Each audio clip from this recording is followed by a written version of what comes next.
the dignity of your life. That's your job to protect. But here's the thing. Some people make that job a full-time gig.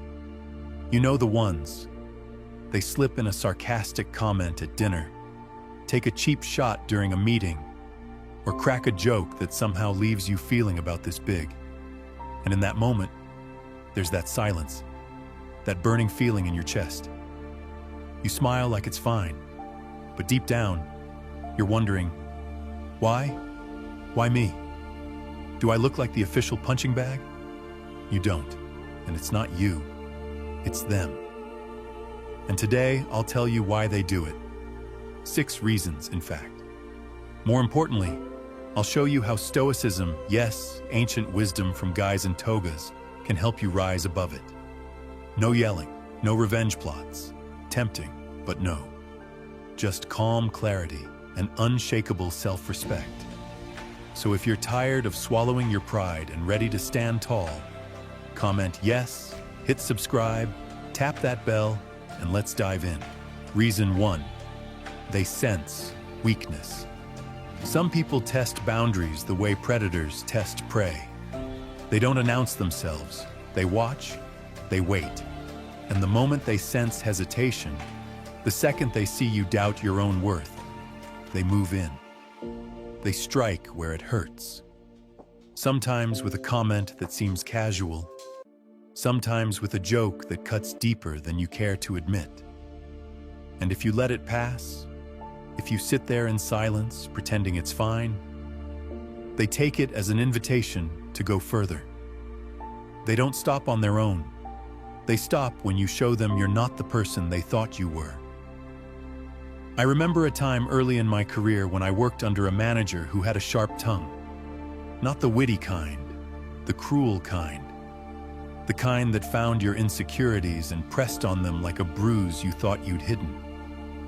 During meetings, he'd throw in comments like, "Maybe this is a little advanced for you," or "We'll let you catch up later," always with a smirk. At first, I laughed it off because everyone else did. I told myself not to take it personally, but I did. And here's the thing. Every time I said nothing, every time I let it slide, it got worse. Because people like that aren't careless. They're deliberate. They're testing how much you'll tolerate. And when you show them you're willing to tolerate disrespect, you train them to keep going. This is where Stoicism comes in. It's not about cold detachment or pretending you don't care. That's the common misconception. Stoicism is about knowing where your power is. As Marcus Aurelius said, "You have power over your mind, not outside events." You cannot control whether someone is rude or dismissive. You cannot stop a person from trying to humiliate you, but you can decide whether they succeed. You can decide whether their words shape your reality or bounce off it. Here's the hard truth most people won't tell you. If you do not respect yourself, no one else will. If you tolerate humiliation, you invite it.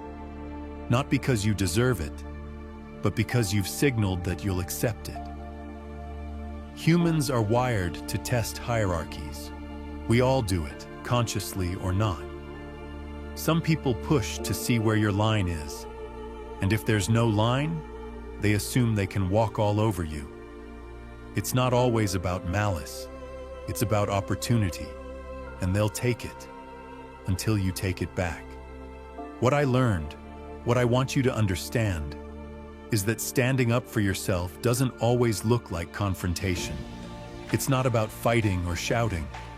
Sometimes it's a calm, clear boundary.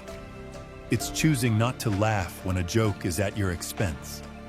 It's meeting their eyes and letting silence say what words don't have to.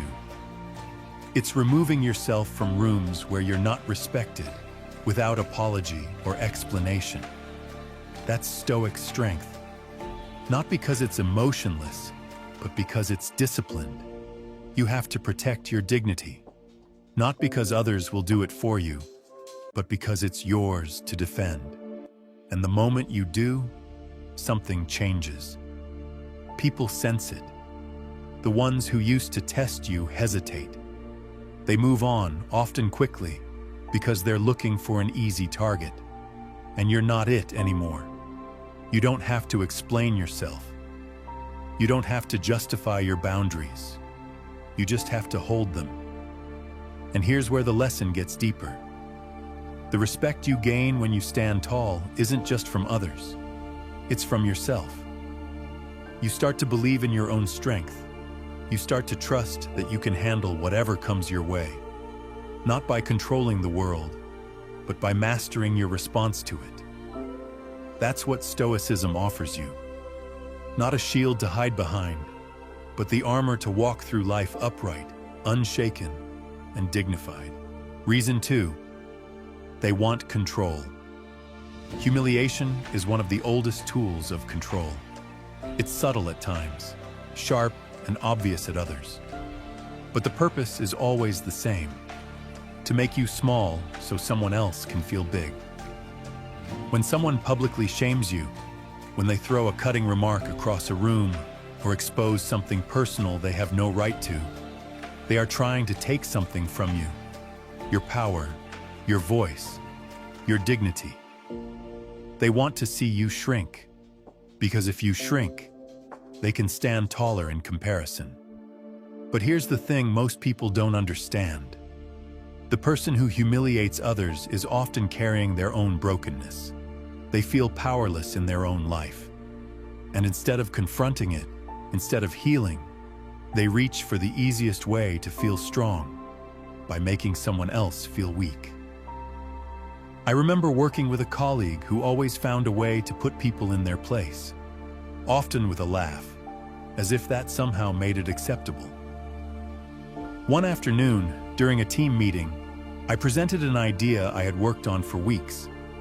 Without hesitation, she cut me off with a sarcastic comment that drew a few uncomfortable chuckles from the room. It wasn't just the words, it was the timing, the precision of it, designed to make me doubt everything I had just said. And for a second, I did. I felt heat rising in my face. I felt the urge to defend myself, to explain why the idea was good, why I belonged there. But I didn't. Because something inside me, call it instinct, or maybe something I'd finally learned, told me the worst thing I could do in that moment was play by her rules. Her power was never in the comment. It was in my reaction. It was in whether or not I believed what she was trying to sell me, the lie that I wasn't good enough to speak. This is where Stoicism offers a truth that can change everything. Marcus Aurelius said, "You have power over your mind, not outside events." What he meant was this: people will try to humiliate you. They will say things meant to wound you, sometimes in public, sometimes behind your back.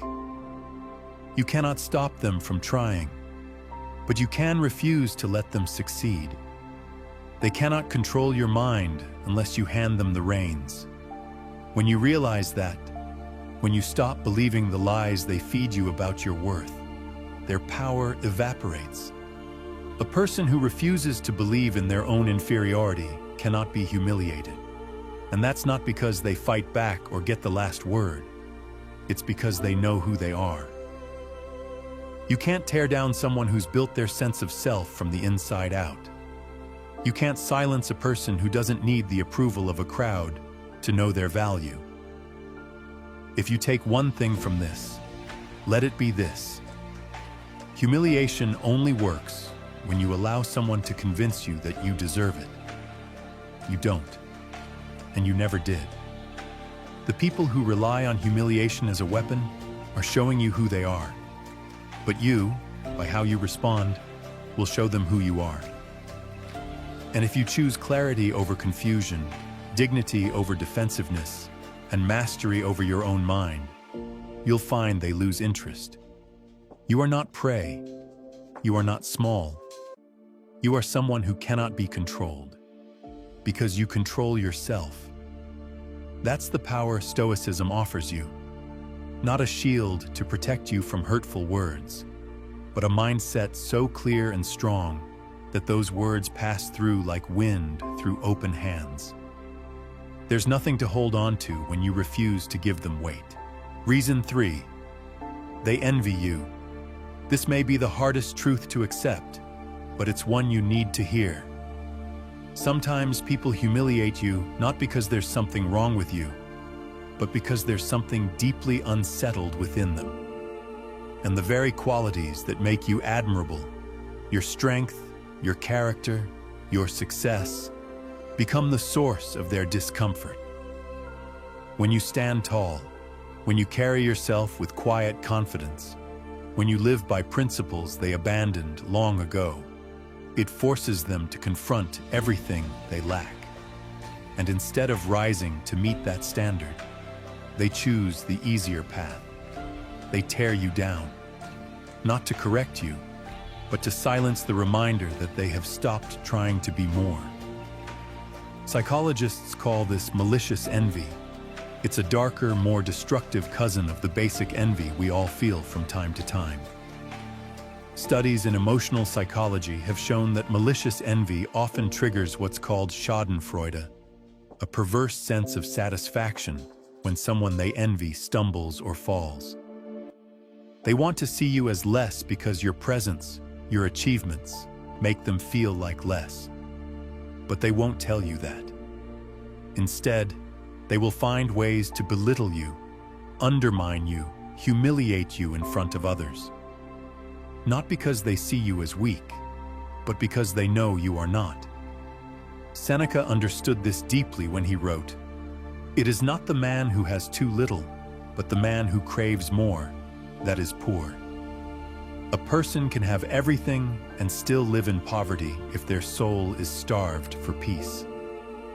And so, they strike at others in an attempt to feed their own emptiness. They humiliate what they secretly desire, because it's easier to destroy a light than to find their own. Once you understand this, something shifts inside you. The shame you once felt in those moments starts to dissolve. You stop thinking there's something wrong with you. You stop carrying their bitterness as your burden. And if anything, you begin to feel pity, not in a condescending way, but in a clear, calm understanding that they are battling demons you have no part in. Stoicism teaches that we cannot control what others do, but we can control what we make it mean. And when someone tries to humiliate you out of envy, you don't shrink. You don't make yourself smaller to soothe their discomfort. You stand exactly where you are, rooted in who you are, because their inability to stand in your light is not your responsibility. It never was. If you found these insights valuable, let me know by commenting yes below. Your thoughts matter, and I'd love to hear from you. Reason 4, you haven't set boundaries. If you do not make it absolutely clear what you will and will not accept, people will test you. They won't always mean harm, not at first. It's something wired into human nature. People push boundaries, sometimes consciously, sometimes without even realizing it, because they want to know where the line is, and if they don't find a line, they assume there isn't one. They keep pushing. A joke at your expense here, a casual disregard there, and because you stay silent, because you tell yourself it's not worth the trouble, they keep going. Little by little, they take up more space in your life. Eventually, you look around and realize you are standing in a place that no longer feels like your own. The things you once thought were obvious, that you deserve respect, that your time matters, that your feelings have weight, are no longer the rules by which the relationship works. The disrespect has become normal. You wonder how it got this far, but if you're honest, it started the moment you failed to say, enough. This is why Epictetus warned, if you want to improve, be content to be thought foolish and stupid. It sounds harsh, but it speaks to a truth most people avoid. Setting boundaries often comes at a social cost. People may misunderstand you. They may think you are difficult, unkind, or arrogant, especially those who were quite comfortable benefiting from your silence. But if you want peace, you cannot always have approval.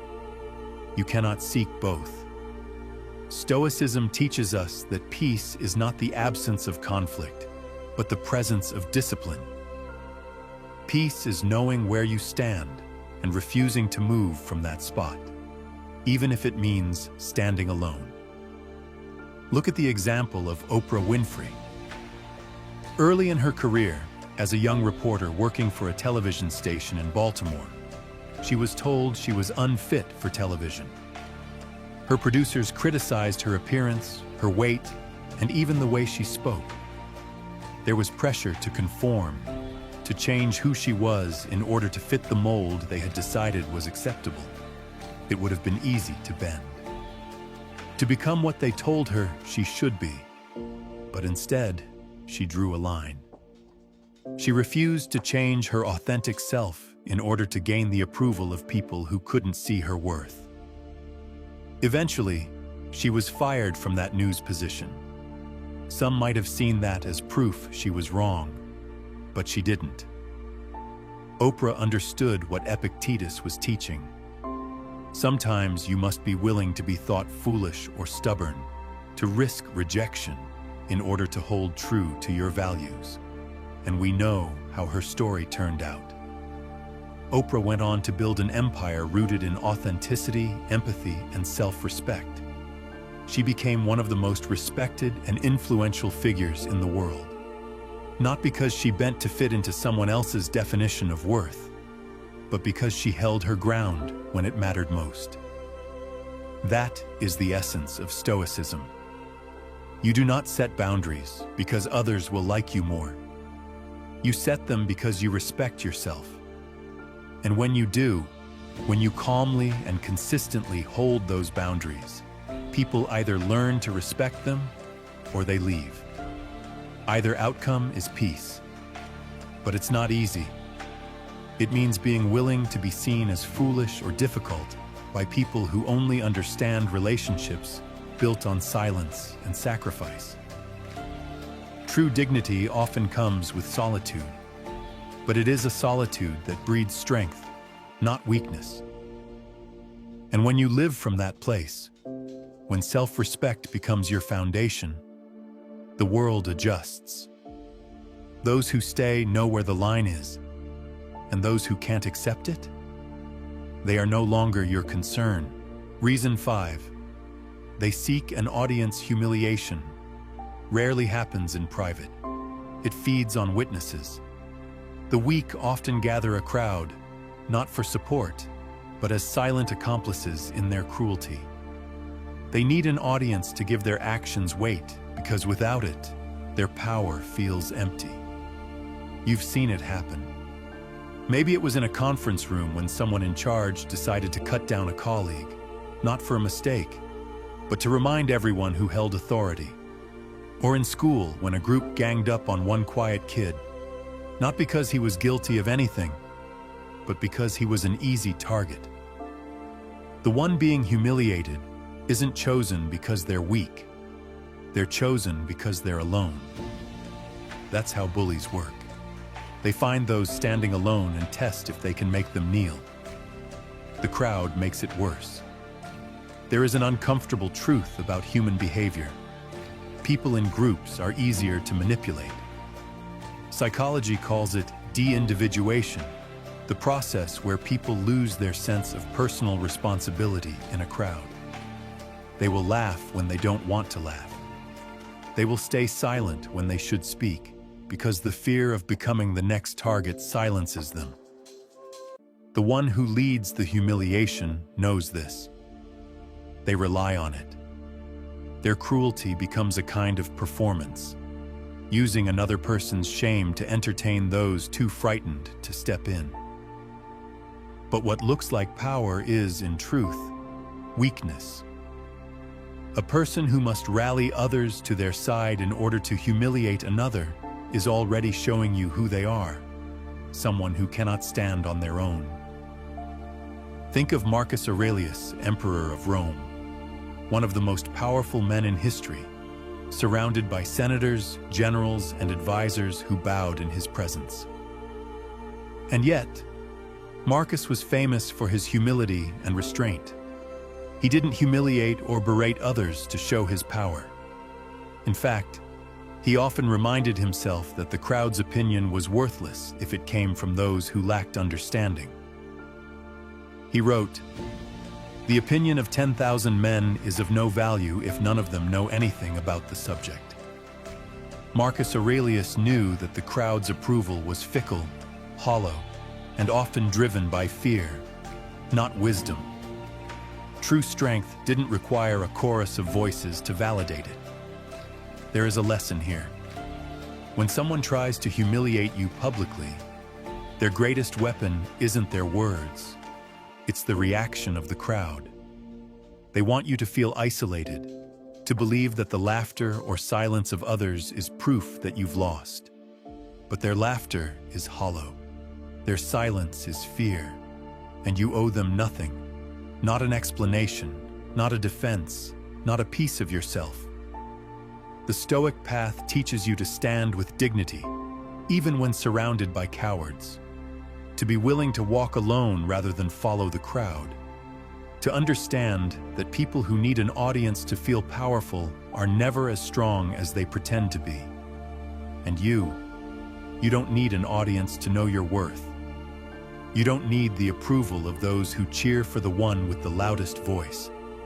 You need only your own steady mind, your own clear sense of right and wrong, and the discipline to hold yourself upright when everything around you tells you to fall. That is the heart of Stoicism, and that is where real power lives. Not in applause, not in the fear of others, but in the quiet, unshakable dignity of someone who refuses to be made small by the noise of the crowd. If what you just heard resonated with you, give this video a like, and don't forget to subscribe. Because every time I discover a new perspective on life, I want you to be the first to hear it. Reason 6. They sense you do not know your own worth. This is the deepest wound, the one most people carry quietly. The experience of being humiliated before they truly understand their own worth. It often happens early in life or at a moment when we are most uncertain about who we are. And those who seek to humiliate others can sense it, as if they have an instinct for weakness. But not the kind of weakness people imagine. It's not physical or intellectual.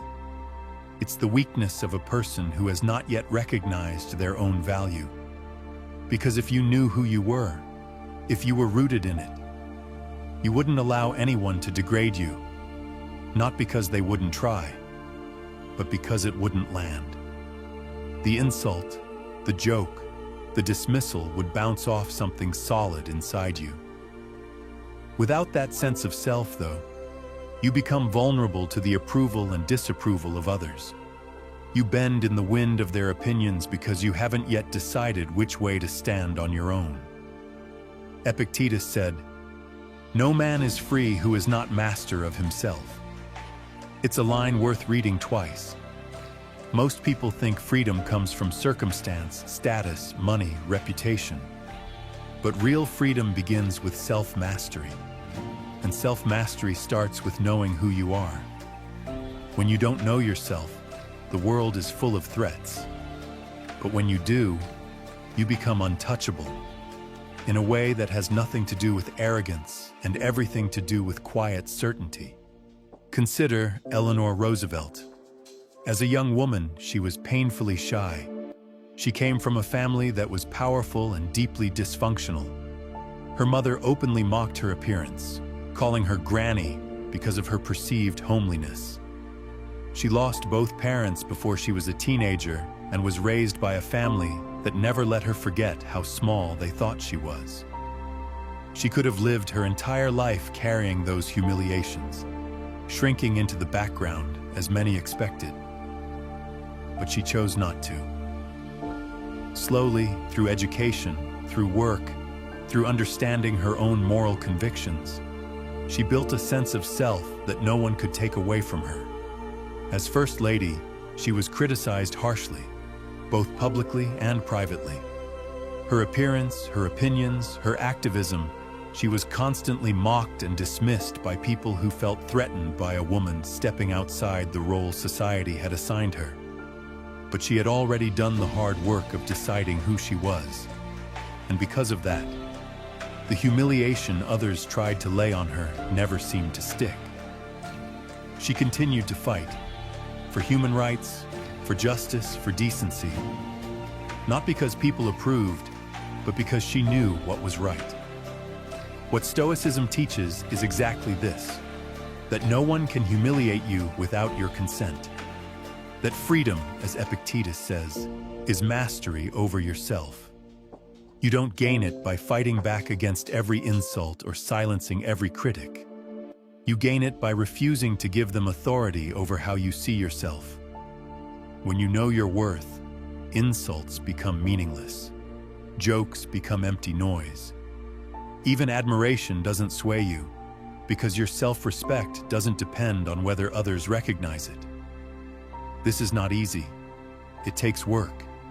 It takes time spent in reflection, in being honest about who you are and what you stand for.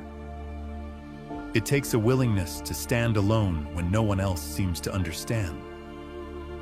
But there is no shortcut to real freedom. You cannot beg people to respect you. You must claim it, quietly, without permission. And when you do, something profound happens. The people who once tried to humiliate you lose interest. The words they used to cut no longer find a place to land. You become, in the deepest sense, untouchable. Not because the world has changed, but because you have. So here's the truth. People may try to humiliate you. Some will test you. Some will envy you. And a few will do it just because they can't handle your light. But here's the good news. You're not here to dim yourself for anyone. Not anymore. You are not someone who begs for respect. You command it quietly, calmly, and if need be, alone. That's the Stoic way. When you stand your ground, when you refuse to believe the lies meant to make you small, something powerful happens. You become untouchable, not because the world is kind, but because you are strong. So if you're ready to live with that quiet power, to rise above the noise, I invite you to take this journey with me. Hit subscribe, tap that bell, and join a community that's learning to stand tall, no matter who tries to pull them down.